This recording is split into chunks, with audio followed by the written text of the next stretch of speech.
Hello students, welcome to my channel. This is Gunjan Sharma. आज के इस वीडियो के अंदर हम बात करने वाले हैं उन स्टूडेंट्स के बारे में जो कि अब नई रीट की भर्ती की तैयारी करना चाहते हैं।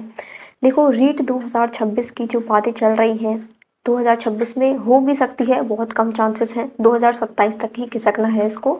हालांकि बातें होती रहेंगी, कोचिंग वाले यही बोलते रहेंगे कि 2026 में होने के चांसेस हैं, क्योंकि उन्हें तो अपने कोर्सेज अपने बैच चलाने ही हैं। लेकिन ये है कि जहाँ तक मुझे दिख रहा है, क्योंकि पिछली बार के यदि टाइमिंग के अकॉर्डिंग देखें, पिछली बार की रीट भर्ती, फिर उसके बाद थर्ड ग्रेड मेंस एग्ज़ाम, फिर उसके बाद जो अगले रीट एग्ज़ाम है, तो उसमें टाइम तो बहुत लंबा लगता है। जैसे कि अभी थर्ड ग्रेड मेंस का जो एग्ज़ाम हुआ है वो जनवरी में ही हुआ है, और फिर इसी साल आपको लगे कि जुलाई अगस्त सितंबर यहाँ पे वो रीट पात्रता फिर से करा दे, बहुत कम चांसेस है, मिनिमम 1%। क्योंकि जहाँ तक है, या तो दिसंबर तक खिसकेगा या फिर नेक्स्ट 2027 में ही आपका रीट प्री खिसकेगा।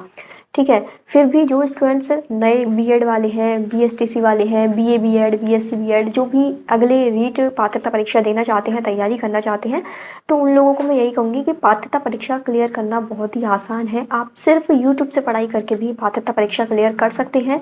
मैंने यूट्यूब के जो चैनल्स हैं जहाँ से आप रीट पात्रता परीक्षा का पूरा सिलेबस पढ़ सकते हैं, उसके लिए लॉन्ग वीडियो बनाया हुआ है। उसके लिए आप प्लेलिस्ट चेक करके वो वीडियो देख सकते हो।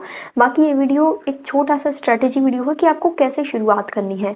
सबसे पहले आप अपना सिलेबस डाउनलोड करें और अपनी सब्जेक्ट का सिलेबस डाउनलोड करके रखें, मतलब अपनी सब्जेक्ट का सिलेबस देखें। जब आप गूगल से या टेलीग्राम से कहीं से भी आप जब सिलेबस डाउनलोड करोगे रीट पात्रता परीक्षा का, तो उसमें आपको सारे सब्जेक्ट के सिलेबस एक साथ दिखेंगे। उसमें आपको ओनली अपनी सब्जेक्ट का सिलेबस टिक लगा के रखना है, क्योंकि काफ़ी सारे नए स्टूडेंट्स सबसे पहले तो उसके सिलेबस को ही समझ नहीं पाते। उन्हें ऐसा लगता है कि जो सिलेबस में दिया है, जो आपने डाउनलोड करा है, वो पूरा ही पढ़ना है। ऐसा नहीं है। उसमें हर लैंग्वेज का सिलेबस अलग है, यानी आपको जो पात्रता परीक्षा के अंदर 2 लैंग्वेज चूज़ करनी पड़ती है, लैंग्वेज 1 और लैंग्वेज 2। तो दोनों में सब्जेक्ट आपको अलग अलग लेनी पड़ती है।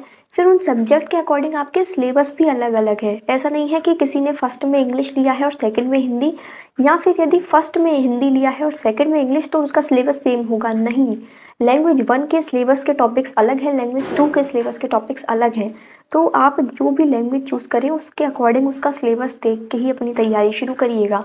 ठीक है। ये चीज़ काफ़ी सारे स्टूडेंट्स गलती करते हैं लैंग्वेज वाले सिलेबस के अंदर। तो सबसे पहले तो आपको अपना सिलेबस देखना आना चाहिए सही तरीके से। फिर उसके बाद जब आप अपने सब्जेक्ट वाले सिलेबस के पोर्शन पे जाएंगे, तो उसमें जो आपका मेन सब्जेक्ट है ना, जो आपका ग्रेजुएशन का सब्जेक्ट है, उसी सब्जेक्ट के आप आगे टीचर बनोगे। तो अपना सब्जेक्ट का सिलेबस ही आपको पढ़ना है। उसमें सिलेबस सभी सब्जेक्ट के लिखे रहेंगे, English, Hindi, math, science, social science, सब चीज़ उसमें लिखी रहेंगी। आपको केवल आपके सब्जेक्ट का सिलेबस पढ़ना है, पूरी चीज़ें नहीं आएंगी पात्रता परीक्षा में। ठीक है।